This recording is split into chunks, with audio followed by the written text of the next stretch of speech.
পুরুষ ও মহিলাদের নামাজের মধ্যে কিছু পার্থক্য। ১ নাম্বার, মহিলারা তাকবীরে তাহরিমার সময় কাঁধ পর্যন্ত হাত উঠাবে আর পুরুষগণ কানের লতি পর্যন্ত।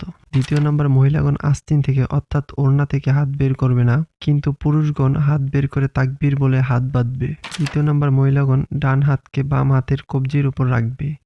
৪র্থ নাম্বার, মহিলাগণ সিনার উপর হাত রাখবে আর পুরুষগণ নাভির নিচে। ৫ নাম্বার, রুকু অবস্থায় পুরুষগণ বেশি ঝুঁকবে কিন্তু মহিলাগণ সামান্য পরিমাণ ঝুঁকবে। ৬ নাম্বার, মহিলাগণ রুকু অবস্থায় হাতের উপর টেক লাগাবে না।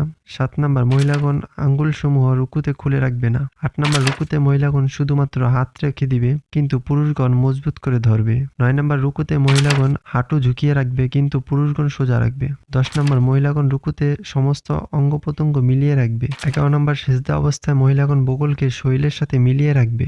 ১২ নাম্বার, মহিলাগণ সেজদা অবস্থায় হাত জমিনের সাথে বিছিয়ে রাখবে। ১৩ নাম্বার, বসা অবস্থায় মহিলাগণ উভয় পা ডান দিকে বের করে নিতম্বের উপর বসবে। ১৪ নাম্বার, বসা অবস্থায় মহিলাগণ হাতের আঙ্গুলসমূহ মিলিয়ে রাখবে আর পুরুষগণ স্বাভাবিক অবস্থায় রাখবে। ১৫ নাম্বার, নামাজের সামনে দিয়ে কোনো ব্যক্তি অতিক্রম করতে শুরু করলে মহিলাগণ শুধু হাতের উপর হাত মেরে আওয়াজ করে সতর্ক করবে আর পুরুষগণ মুখে তাসবিহ অর্থাৎ সুবহানাল্লাহ পড়বে।